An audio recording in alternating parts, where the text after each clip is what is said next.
नमस्कार। पुष्पेश सर अपने जी के क्लास में आप सभी का स्वागत कर रहा है।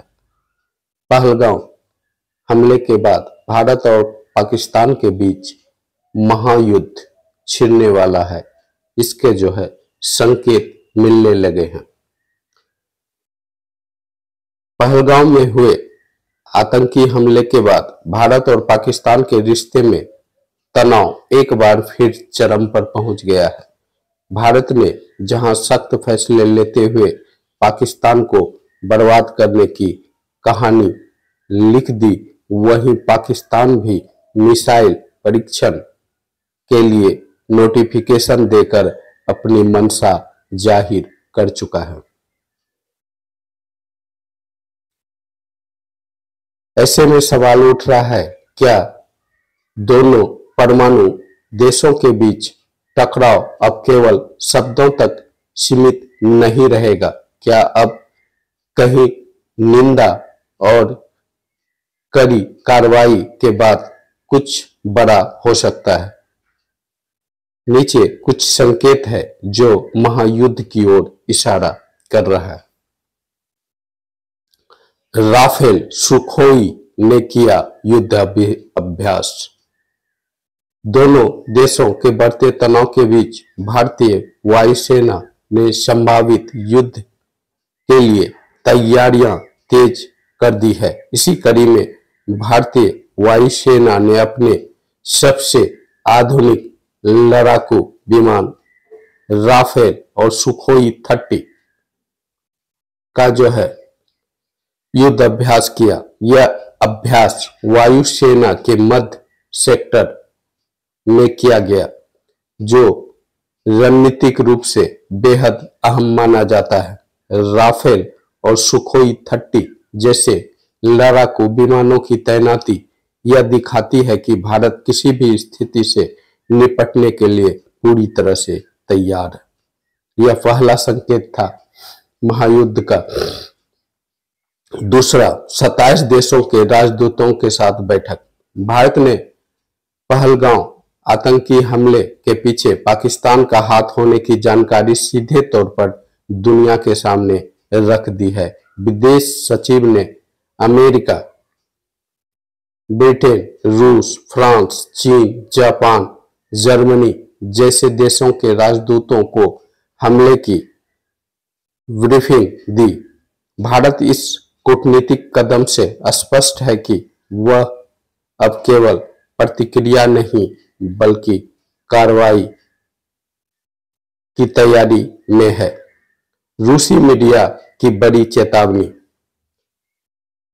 रूसी मीडिया भारत और पाकिस्तान को लेकर एक बड़ी चेतावनी दी। रिपोर्ट के अनुसार रूसी मीडिया ने कहा कि दो परमाणु हथियारों से लैस देश के बीच कुछ बड़ा होने वाला है।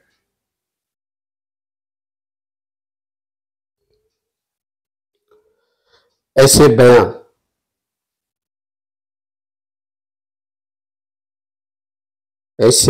बयान केवल मीडिया तक सीमित नहीं होते, बल्कि ये रणनीतिक संदेश भी होता है जो रूस जैसे देशों की खुफिया जानकारी और आकलन पर आधारित है। मिसाइल टेस्ट के लिए पाक की ये हरकत। पाकिस्तान ने 24-25 अप्रैल के बीच अरब सागर में मिसाइल परीक्षण के लिए नोटिफिकेशन जारी किया। टेस्ट रेंज 480 किलोमीटर तक बताई जा रही है। इस प्रकार नोटम केवल युद्ध पूर्व सैन्य तैयारी का हिस्सा नहीं होता, बल्कि यह एक राजनीतिक संदेश भी होता है, विशेषकर तब जब दुश्मन देश की सीमा पर तनाव चरम पर हो। राष्ट्रपति से मिले अमित शाह और जयशंकर। हमले के तुरंत बाद केंद्रीय गृह मंत्री अमित शाह और विदेश मंत्री एस जयशंकर ने राष्ट्रपति द्रौपदी मुर्मू से मुलाकात की। आमतौर पर ऐसी बैठकें तब होती है जब देश किसी बड़े फैसले की ओर बढ़ रहा हो। यह बैठक संकेत देती है कि भारत इस बार केवल निंदा से आगे बढ़कर निर्णायक कार्रवाई की दिशा में सोच रहा है। सरकार का सर्वदलीय बैठक बुलाना। रक्षा मंत्री राजनाथ सिंह की अध्यक्षता में बुलाई गई सर्वदलीय बैठक में सत्ता पक्ष और विपक्ष दोनों ने एक सुर में आतंकी हमले की निंदा की। इस संदर्भ में कांग्रेस के मल्लिकार्जुन खड़गे और राहुल गांधी ने सरकार को पूरा समर्थन देने की बात कही। इससे यह स्पष्ट है कि पूरे देश का राजनीतिक नेतृत्व अब एकजुट होकर जवाब देने के मूड में है। पीएम मोदी का बिहार में दिया गया संदेश। प्रधानमंत्री नरेंद्र मोदी ने बिहार के मधुबनी में पाकिस्तान और दुनिया को दो टूट संदेश दिया। उन्होंने कहा, यह हमला भारत की आत्मा पर हमला है।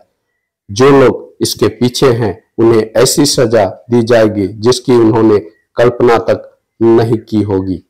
पीएम मोदी ने भाषण के अंत में अंग्रेजी में यह चेतावनी दोहराई ताकि दुनिया भर में इसका स्पष्ट संदेश पहुंचे। पीएम मोदी का बयान और भारत सरकार के हालिया कदम यह साफ दर्शाता है कि भारत अब केवल हमले का जवाब देने की नीति से हटकर आतंक के जड़ को खत्म करने की ओर बढ़ रहा है। यह महायुद्ध सीधे तौर पर भारत की सुरक्षा और आत्मसम्मान से जुड़ा है। आतंक के सरपरस्तों के खिलाफ निर्णायक कार्रवाई अब बस कुछ ही समय की बात है। महायुद्ध के मुहाने पर दोनों देश। इन 6 संकेतों से देखा जाए तो यह कहना गलत नहीं होगा, भारत और पाकिस्तान अब एक ऐसे मोड़ पर पहुंच चुके हैं जहां दोनों देशों के बीच संघर्ष टालना अब केवल कूटनीति के भरोसे नहीं छोड़ा जा सकता है। भारत की राजनीतिक, कूटनीतिक और सैन्य तैयारी इस ओर इशारा कर रहा है कि यदि पाकिस्तान ने अपनी हरकत नहीं रोकी तो यह टकराव बहुत जल्द महायुद्ध का रूप ले सकता है। ओके गाइज, यह था भारत पाकिस्तान के बीच तनावपूर्ण स्थिति पर चर्चा। और जो है दोनों देश ऐसी स्थिति बन रही है कि महायुद्ध की ओर जा रहा है। इसमें आपका क्या कहना है अवश्य कमेंट करें। Okay bye.